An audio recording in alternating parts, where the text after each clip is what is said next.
Good evening, Jai Shri Krishna Guruji. Welcome to the Shri Ekanathi Bhagavad Satsang.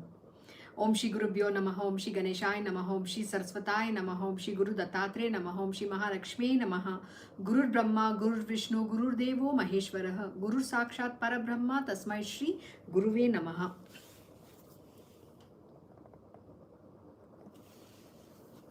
So we'll be doing Shri Ekanathi Bhagavad, chapter 2, main verse 39 onwards.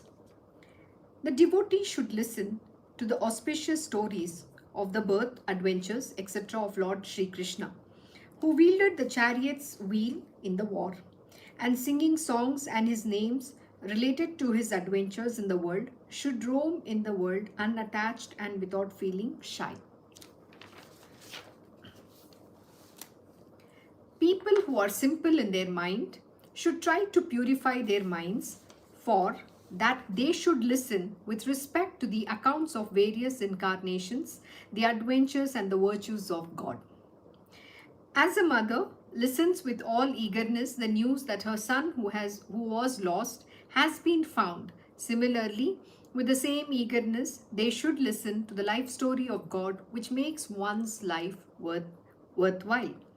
You may ask, how will it be possible to listen to the innumerable lives and adventures of Hari? I tell that you need not listen to all, but you have to select the most popular and important Purana. In that, the life of Lord Sri Krishna, the holder of Sudarshana Chakra, who is bowed to by all the gods and who is respected greatly by the Vedas as well Purana, is the highest.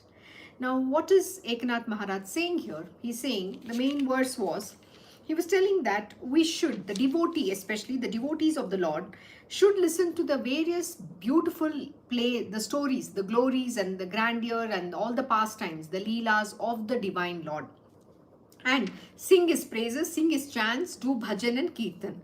And most important, what is he saying? That people who are simple in their mind should try to purify their minds by listening to these great stories with respect. Most important, the word is respect. And what happens when you listen to the beautiful stories of the Lord? Your mind is purified, not just your mind, even your heart. And when your heart and the mind is purified, what happens? The devotion springs up and you evolve on the path of devotion. And also, most important, when you listen, you need to listen with reverence and most important, with respect. We have to pay our respect for whatever the knowledge that is coming to us. And later, he is also saying that, how should you listen? As a mother who listens with all the eagerness, the news about her child, in the similar eagerness, you have to listen about God. See, when it's coming, why is this example given? Because the mother is attached to the child. So she's always waiting to listen to about how is the son or daughter doing, is the child doing very well, what did his child express love, whatever.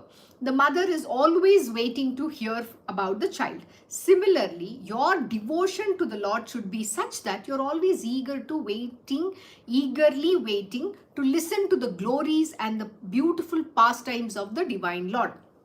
And now he's also then saying, now there are so many stories of Lord Hari. How will I listen to everything? Which one should I listen? Now, of all the pastimes of Lord Sri Hari, that is Lord Sri Krishna Bhagwan, the highest and the most important one is of Lord the Krishna avatar.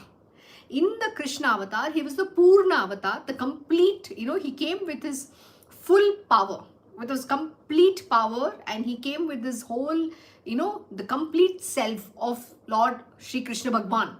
Now, in that avatar, so what is it saying? In that, the life of Lord Sri Krishna, the holder of Sudarshan Chakra, who is bowed to by all the gods and who is respected greatly by the Vedas as well, Purana, is the highest. So, Lord Sri Krishna Bhagavan is the highest. So, you have to listen to his pastimes, his glories, all the stories related to Lord Sri Krishna that's Krishna Paramatma.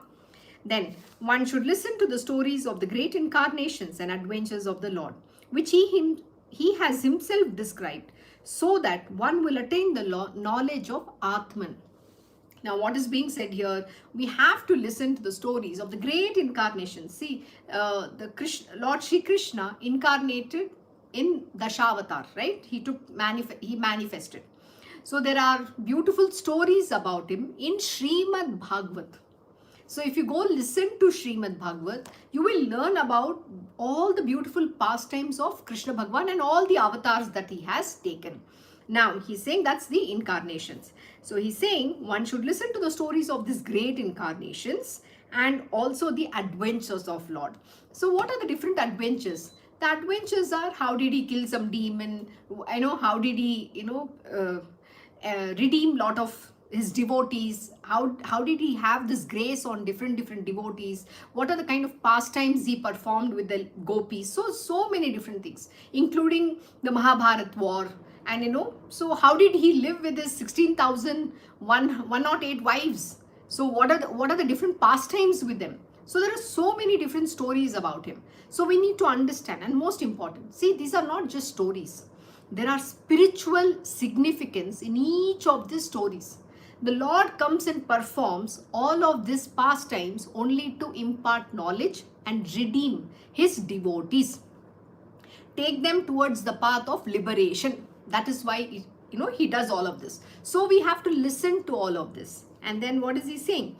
Which he himself has described. Who can describe Lord Shri Krishna Bhagavan? Only he himself can describe him. There is nobody in this entire universe who can describe him. So who wrote the Srimad Bhagavat? Ved Vyas. And who is Ved Vyas? Krishna Bhagavan himself. And also, who in that there are a lot of other great beings. Like for example, you take the story of the little various avatar, and in one of the avatar, he also is born in Kapila Muni. The incarnation as Kapila Muni. He is born as as a sage. Incarnates as a Muni, that is a sage, and he's imparting knowledge to his mother to give her redemption. So just an example. Now who can teach who is this Lord Almighty? Krishna Bhagavan himself has to manifest, and he has to incarnate on this planet Earth to give us this knowledge. None other than him can give you this understanding who this Lord Almighty is and who is God. Like this morning, my Krishna Guruji was giving a very beautiful lesson, exactly what he was teaching. And in that is in the Tripura Rahasyam. He was saying only the self can explain who this self is, not anybody else. So the self will have to reveal itself, and it has to come and give you that understanding. How do you recognize the self? How do you realize the self? How do you understand the self? So he's giving you this knowledge, and with that knowledge we have to evolve on the path. So similarly here, only Lord Hari, that is Lord Shri Krishna Bhagavan, can give you this knowledge or narrate these stories. So what is he saying? One should listen to the stories of the great incarnations and adventures of the Lord, which he has himself described, so that one will attain the knowledge of the Atman. But unless deep thinking is done on the subject of the Puranas, the listening is futile. Therefore, one should continuously think about what stories one has heard in the Lord's Purana. Now, this is exactly what I was saying. See, it is not about just listening to the stories. You have to cogitate. You have to contemplate what is the story all about. Why is the story being narrated? And what is the deeper meaning? What is the significance of the story? What is that I need to understand from that so that I can evolve on the path?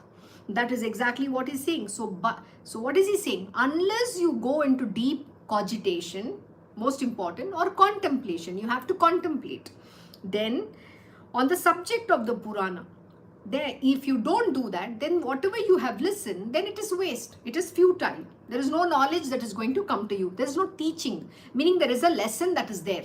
That lesson will not be imbibed by you. Therefore, one should continuously think about what stories one has heard in the Lord's Purana. See, the stories are very important. There is a teaching given. There is a very important lesson that is being taught. So that lesson is what you need to take so that you can apply in your life and evolve on the path.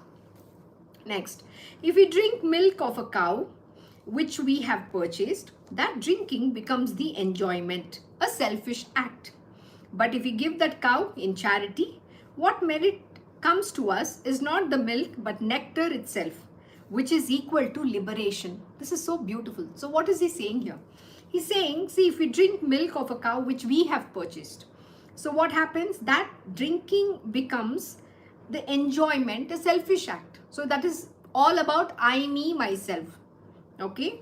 But if we give that cow in charity, so if you donate that cow, you give in charity, the merit that comes to us is not the milk. It's not the milk you get, but the nectar itself, which is equal to liberation. So what is he saying? It's always about giving. It's not being selfish in anything in this entire world. But what happens? A man is always a self-centered human being. So we have to always think about the world. My Guruji will always say, we have to first think about the world. It always has to be about the Lord. It is thou, not I, me, myself. When you are always self-centered and you're always thinking about I, me, myself, my body, my parents, my family, my job, if your life is only going to be revolving around you alone, then there is nothing that you can achieve in this world. Forget about liberation. First, you can't even become a good human being. That's a very dangerous thing. And I, me, myself, always, what does it do? It keeps you in the bondage, which is of that you cannot get out of the cycle of birth and death. You're always in that bondage. So you don't want that. So give up this attachment. Give up this I, me, myself. Stop being selfish and become a big-hearted being. That's the first important aspect of being a sattvic human being. You have to go towards the sattva guna. Then, similarly, whatever we listen to becomes sacred and pure by meditation on it. And if we did not give any thought to what we listen, it becomes useless. Very important. See, whatever the knowledge that is being imparted, when you sit for a satsang, you're listening. The knowledge is coming. I'm not saying you're going to remember the whole 1 hour of satsang. But from that, if you even take a little bit and listen, whatever intently, very, very, with your heart, mind, everything, with full concentration, if you listen, and then taking that particular teaching, you go and cogitate. So what is he saying? Similarly, when we listen to, become sacred and pure by meditation on it. So what I have to do? First is Shravan, which you are listening. Next is Nididhyasan.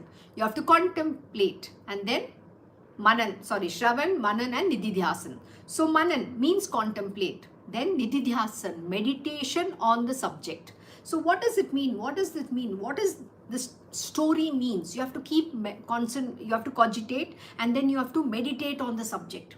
And when you meditate, you're going to get the answer. Oh my God, this is the lesson that has come from this. And then it's like a revelation. Then you understand. Then you start applying in your life. These are not just stories. They are fully packed, packed with knowledge. And that is what you have to decode. Your Gurudev is decoding it, but you have to go further, contemplate how are you going to apply that knowledge in your own life. Till you don't do that, your progress doesn't happen. And if we did not give any thought to what we listen, it becomes useless. When the name of the Lord is heard by some persons, it comes out of their mouth. And in the case of some persons, it goes out from the other ear. How beautiful. So what is he saying? When the name of the Lord is heard by some people, it comes out of their mouth. They chant or they say about whatever they have learned. And in some people, it goes out from the other ear. Means what? So when why do we have 2 ears? So that we listen well. From both the ears, you have to listen and it has to go inside. But in many people, what happens? You take it from you listen from one ear and you give it away. It goes out from the other ear. Now, what does that mean? So you are not even interested.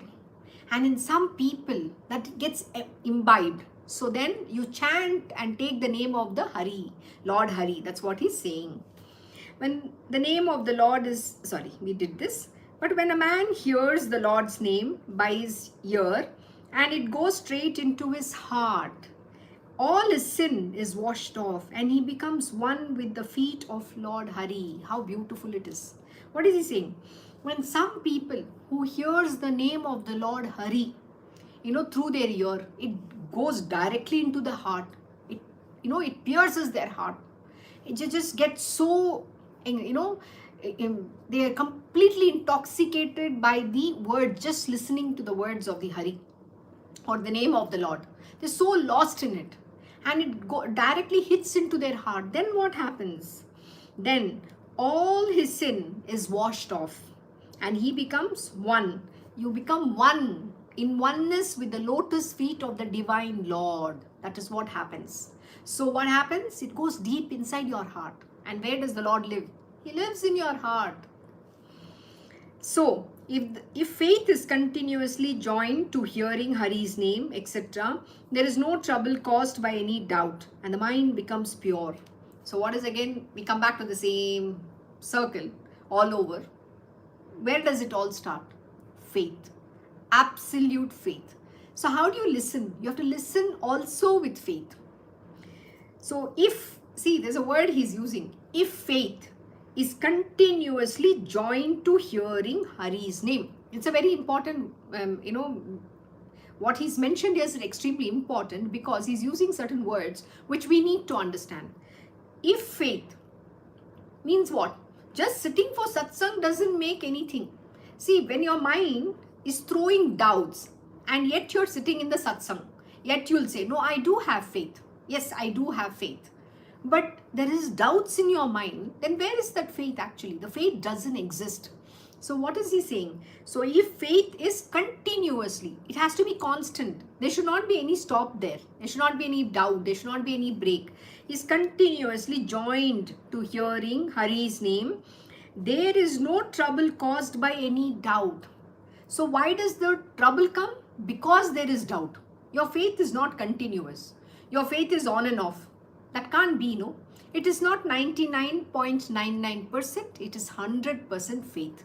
So if you don't have absolute faith, Eknath Maharaj is using various words. What is the words he used? He used deep faith. He used great faith. And I'm telling absolute faith. See, the faith itself is a very, very profound word. And we are adding additional words along with that, deep, great, absolute. Why are we saying that? We are emphasizing how much of faith you need to have. And if even the faith is missing by 0.1%, then there is a problem. Then doubt comes in. And in doubt, you can't evolve. That's what happens. So he's saying, no trouble caused by any doubt and the mind becomes pure. So when your faith is continuous, then there is no doubt that is going to trouble you. And when this happens, then only the purification of the mind happens. But what happens if you have the doubt? The purification of the mind will not happen. This is what you need to understand. Now, who is putting this obstacle? You yourself. So who has to work on the faith? It is you. You should know this. Even my Gurudev, the Lord Almighty, who has manifested as Krishna Bhagwan himself, why should I be even afraid of anything in my world? I just have to surrender. See, surrender is the second word. The number one word is faith. So first is I need to just have faith in his words, faith in what he's teaching, faith in my Guru. When you have this faith, then the next things will follow. But till this 100% faith is not in you, the following things will not happen. Then, with the meditation accompanying the listening, full bliss is blossomed and he in his joy begins to sing in praise of Lord doing kirtans. So what is he saying? So when you have this kind of purity of mind, then with the meditation accompanying the listening, so you're fully focused, you're meditating actually when you're listening to the words of the divine Lord. There is no thought process in your mind because you're lost in that subject. You are fully meditating on this listening aspect of it. So then what happens? Full bliss is blossomed and he in his joy. So full bliss is blossomed. So you are in the state of blissfulness. which means you're neither happy nor sad. You're in the state of equanimity. Blissful doesn't mean happiness. Blissful means it's having in the state of equanimity of mind. And in his joy, begins to sing praise of the Lord, doing kirtanas. Means what? Now, how did Mirabai sing such a beautiful bhajan? She was in this state. Her mind, everything was meditating on Krishna Bhagwan alone. She can't think of anything except Krishna Bhagwan. So what happened? She was in that blissful state. And in the blissful state, she started singing in the joy. She was lost in oneness. She was intoxicated all the time thinking about Krishna Bhagwan. And so in joy, she began to sing in praise of the Lord, doing kirtans. That is how Meera bhajans became so famous. She sang from her heart. And whose wisdom? The words are of Krishna Bhagwan's wisdom alone. So every word that she felt, her intense pining for the divine Lord. She wanted to see him. She wanted to be with him. So whatever was her expression, she started singing. And that is how the bhajans happened. So they are her beautiful prayers. They are her expression of her love to Lord Shri Krishna Bhagwan. How sweet is that? So that is what happens. He sings songs about the adventures of Hari, which are full of figures of speech, great allegories, smiles, alliterations, and play of arguments of language, and highest kind of joy becomes evident. So what happens when you are in that full oneness, in that full blissful state? In that state, you start singing about the divine Lord. You describe about his pastimes. Then you describe about his adventures, glory. And have you seen people also perform dances depicting certain aspect of Krishna Bhagwan's life or any of the other divine Lord Almighty? And then they also enact like how the gopis, were dancing around Krishna Bhagwan. How did the Ras Leela happen? All these they start performing. So that is what happens with the devotees of the Lord.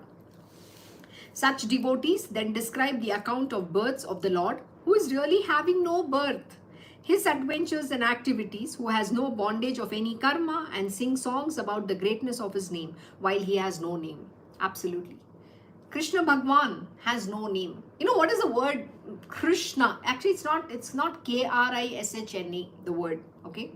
Krishna is an English translation, okay? It's an English word, a pronunciation. It's the Sanskrit, the real word is Krishna.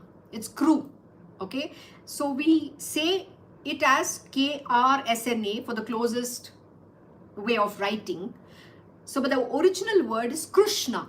So, Krishna means secret, secretive. No one can know him, who he is.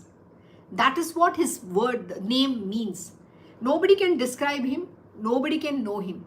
He's full of secret. So, that's what Krishna means. So, what happens? So, such devotees, then they start talking about his birth, who doesn't even have a birth, who is unborn. One who is neither born nor dies. And he is eternal being, who is really having no birth, his adventures and activities, who has no bondage, no karma, there's nothing binding him. And they sing songs about the greatness of his name, while someone who doesn't even have a name. Nobody knows what his name. That's why Krishna means secretive. Somebody who's so hidden, nobody can decode him. And the scripture itself is codices. He has to manifest to impart the knowledge about who he is. Yet nobody can understand, nobody can know him. That is his greatness. How sweet is that? In order to attain their own highest spiritual welfare, they banish all the shyness about public opinion and dance in the ecstasy of their devotion. This is so important. So he's talking how gopis will be. See, what is he saying? In order to attain their own highest spiritual welfare. So this is something you need to understand. It is not about someone else. He's saying about the devotees who care about attaining their own highest spiritual welfare. They banish all the shyness about public opinion. This is a very important lesson. What is he saying? See, we are always bothered about what will people talk about us. We are worried about other people's opinion about us. We are bothered about what is my family going to say, what is my society going to tell, how are they going to look at me. You know, many a time we hide the fact that we are in spiritual, we are learning the scriptures, and we are on the path of spiritual, to attain the spiritual wheel. We don't even want to, say this openly, because we think people might condemn us, people might say something bad about us. Who cares? Those who speak bad about you, they are going to face music in their own life. Understand this truth.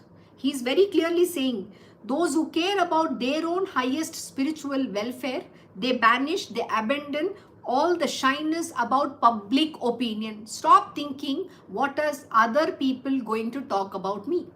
It's none of your business. You don't even care about what others say or don't say. When you stop giving them importance, then only you can grow. So to ignore all of these people, and they dance in ecstasy of their devotion.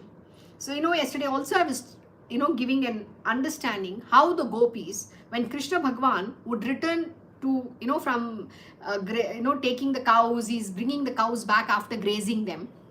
He comes and plays his flute. So every evening when he comes back and he starts playing his flute, the gopis will drop dead everything right there, whatever is there in their hand. They will just run to him, just listening to the music from his flute. They're so drawn to him. They will literally leave everything right there. Somebody might be attending to the child, somebody is milking the cow, somebody is combing their hair. The comb will be in their hair and it's just gone. Somebody is just dressing and they're in the half dress, they're trying to wear drape a sari, and it's all half done, but they just run to the divine Lord. What does that tell? That tells us they don't have any shame. They don't care about the public opinion. They only care about their highest will that they want to achieve. What is the word? Their own highest spiritual welfare. That is what they were worrying about. They did not care about anything else. See, they were good at their work. They did whatever the duty they were supposed to do. Yet, they were very clear. The moment Lord Shri Krishna comes, they want to go and spend time with him. They love to listen to the flute. They want to dance around him. They did not have any shame. What people will talk, what will happen to my life. They did not care about that. That's what Eknath Maharaj is describing here. How should you look after your own spiritual welfare and not bothered about what people talk, because that is what is going to keep you in the bondage and you're going to be subject to birth and death.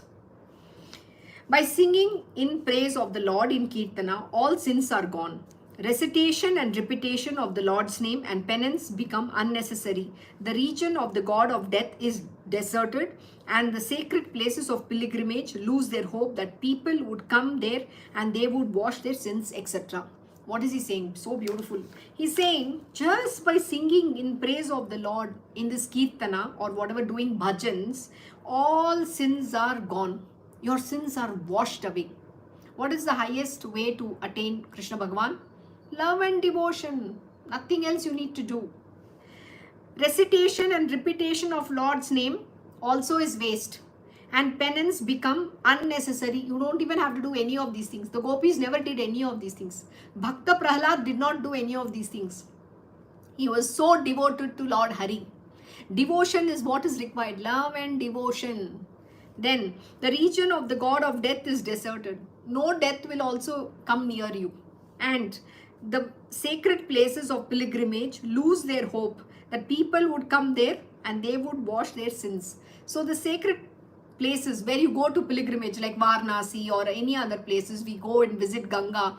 We want to dip in Ganga. Why? We want to wash our sins. But none of these places also hold significance, and they are not even expecting you to come there. Why? Because all that is immaterial. When you have the devotion for the Lord, when you sing and dance for him, that is what he loves. And we are actually going to learn about this in detail in chapter 9, 10 and 11 in this scripture. So Eknath Maharaj is going to describe how do you worship Lord Shri Krishna? How does devotion happen? And what do you do in devotion? He is going to describe it very beautifully. Then, the rules of conduct have no business because these devotees are pure already. The study of yoga having no support of anybody, becomes a dying patient. And as soon as there is the din of beat, music in the Kirtana, the Lord Shri Krishna wipes out all the defects of these devotees. So beautiful. You know, what does Krishna Bhagavan like? He likes singing and dancing. Bhajan and Kirtan are very important to him. You have to dance and sing for him in his love, in his devotion. That's the one of the most important thing the gopis did. What did they do in Ras Leela? They were dancing and singing around Krishna Bhagavan, and each of the gopi had their own Krishna Bhagavan. How beautiful was that? And such a beautiful music they were. And what does Krishna do? He was playing the flute all the time. Every day when he came back, from, grazing the cows and everything in the evening, what did he do? Till the time he was in Vrindavan, he used to play the flute and entertain everybody. It's not entertaining. The spiritual significance is that it's a calling, that the Paramatma, the Jiva, is waiting to run and achieve, become one with the Paramatma. And that's what is the spiritual significance. So the gopis wanted to become one with Krishna Bhagavan through singing and dance.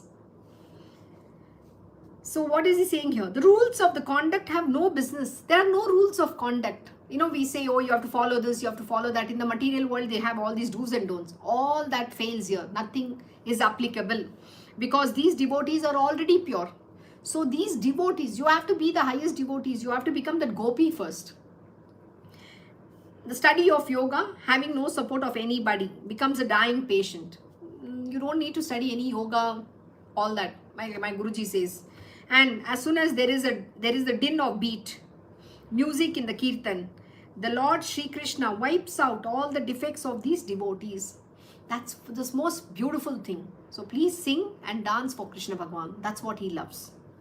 When all the musical noise of the program of Kirtan starts, joy pervades everything. The Lord Vishnu starts nodding in joy and the Lord Shankara begins to dance in ecstasy. They all become in oneness with the devotee.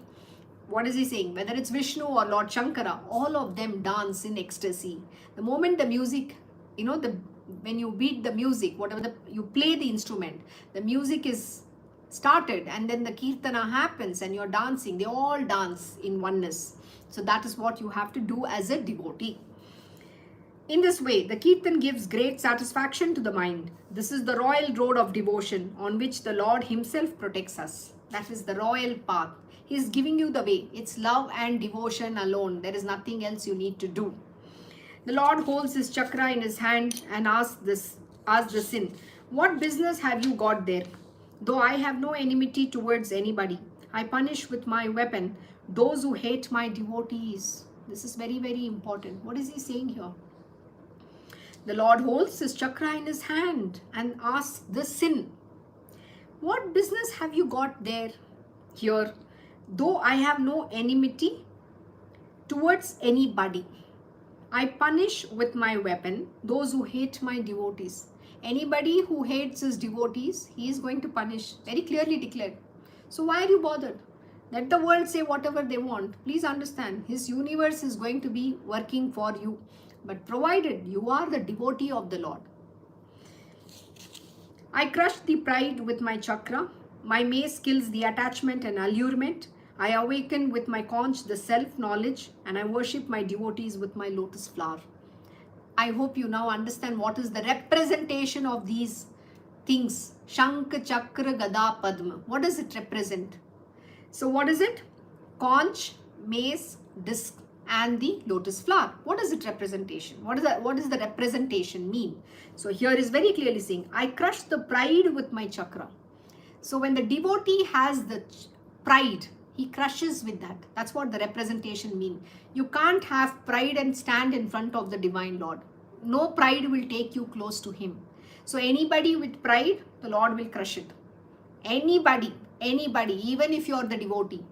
That's the number one thing he doesn't like. And please understand, in this initially itself we were learning this lesson. With pride, you cannot get spiritual knowledge. Devotion will not come. So don't have this pride. Then, my mace kills the attachment and allurement. So your attachment to the world, your body, number one is your body. then your family, your job, whatever the attachment. And allurement is what? Somebody which entices you. Look at me, look at me, look at me. The objects in the world. Anything, it can be any allurement. So what does he do? His mace kills the attachment and allurement. Then I awaken with my conch the self-knowledge. Conch is what? The sound. And what is the sound? It's the sound within, the Omkara. So what does he do? He awakens the self-knowledge within. So all this is within us. And I worship my devotees with my lotus flower. How sweet is that? This is called the highest devotion. So the Lord here is teaching you how to be devoted.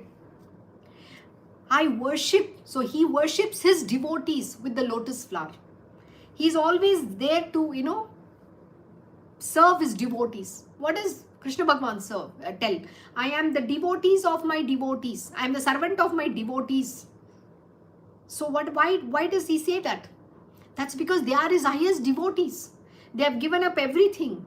They have given up the world of Maya and come to him with love and devotion alone, with humility and humbleness. This was a very beautiful story. Once Krishna Bhagavan has very great headache. His head is very much aching and everybody is trying to attend to him. And then Narad Muni also comes and says, what happened? How can I help you? Alleviate to remove your headache. What can I offer you? What can be done? So like this, everybody is trying to attend to the Lord. And then he tells, the only way for my headache to go, you have to go bring the dust from my devotee, that is the gopis' feet. And then the person is sent to bring the dust from the gopis' feet. Only when I apply that will my headache go. So this person goes to the gopi and asks for the dust. The moment they know that their Krishna is suffering from this great headache, you know what the gopis do? They immediately pack bags of their dust and tell, please take it. We want our Krishna's headache to go away. They are not thinking about, it's how can I give the dust from my feet and all that. No, their focus is what? My Krishna's headache has to go. Do you see that? Their only devotion is Krishna Bhagavan should always be hale, hearty, healthy. He should not be in any trouble. That is called the real love and devotion. And then he applies the dust when the dust was bought, and it's a beautiful story. And then when Krishna Bhagavan applies the dust, then his headache goes away. And it was also a story to convey certain lessons for everybody. And how do you be so devoted? The gopis are selflessly in love with him. Unconditional love it is called. And that's called exclusive devotion. They never questioned, they never said anything. They were just wanting to serve him. They wanting to remove his headache. They were fully in love with him. Do you think there's any such devotee today who is always thinking, about the God, about the Guru? No, we are first thinking about ourselves. It is I, me, myself. Devotion will not come when you are always about I, me, myself. It is always thou. It is first God. It is first the Guru. Then only I. See, because the God is anyway taking care of you. The Guru is always ever, he's full of compassionate towards his devotees, his disciples, everybody in the world. His benevolence is so beautiful. But he doesn't even tell what he has to do. He just takes care of everybody. But how much are you devoted? See, throughout the day, how many times do you think about the God? What do you think about God? You're always lost in your body. You're lost in your own miseries. My Guruji was giving me such a beautiful lesson. He said, we have to keep very busy because our mind has to be occupied in doing important work. But if it is not, we're lost in if you have any issues, you're going to be attached to that problem in your body. And it is the issue, whatever the issue might be, it could be just a simple headache, and that headache will aggravate. It's not going to go down. It's not going to leave you. It's going to aggravate. Why? Because your mind is in that. My head is aching, my head is aching, my head is aching. But what do you need? You need distraction from that. And that is called the attachment to the body. So the more you think about the problem grows. It's actually not going to reduce. The more you're trying to find solution to reduce the problem is growing. So my Guruji will always say, distract your mind. And so he'll give a very beautiful example. Imagine you're having a leg ache, okay? And there is a tiger which is behind you. So what will you do? At that time, are you going to be worried about your leg ache, your leg hurting? No, you're going to run for your life. So what happened to the pain in your leg? It just vanished because your life was more important. So there was a distraction that came in. So do you know, all the suffering is the creation of your mind alone. No matter what problem, it is everything to do with your mind. And where is your mind? Head to toe. So it is in you to overcome that problem or pain. If you keep thinking about it, it is going to become big. So most important thing you need to do is distract yourself. Become busy, do something different. And the more you emphasize on the problem is not going to leave you. This is what he was giving me an idea. So how do you overcome anything in your life? By distracting, not thinking about it at all. So similarly, so here is an example. How do you have this devotion to the Divine Lord? And then, so what is he saying? And I worship my devotees with lotus flower. So this is what he's doing. In Krishna Bhagwan's world, the devotees are the number one priority. But in your world, who is the number one priority? That is why the 4 important words one needs to live to attain love and devotion. Number 1 is absolute faith. Number 2 is complete surrender. Number 3 is unconditional pure love. And number 4 is exclusive devotion. When you have these 4 things, then you become that gopi. And you attain oneness with Krishna Bhagwan.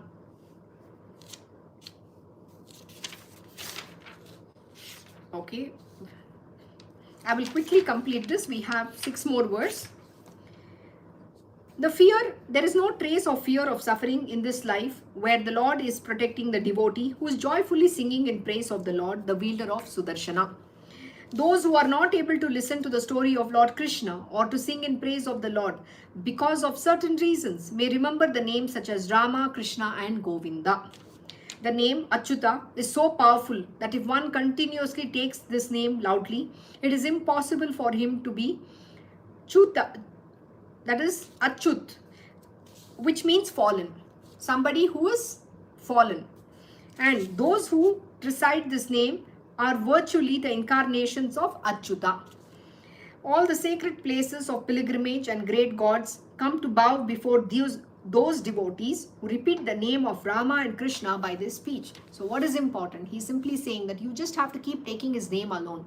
Even if you cannot, sing in praise of him or anything, just keep taking his name 24/7. Don't think about anything else. Don't forget to take his name. That's what he's saying.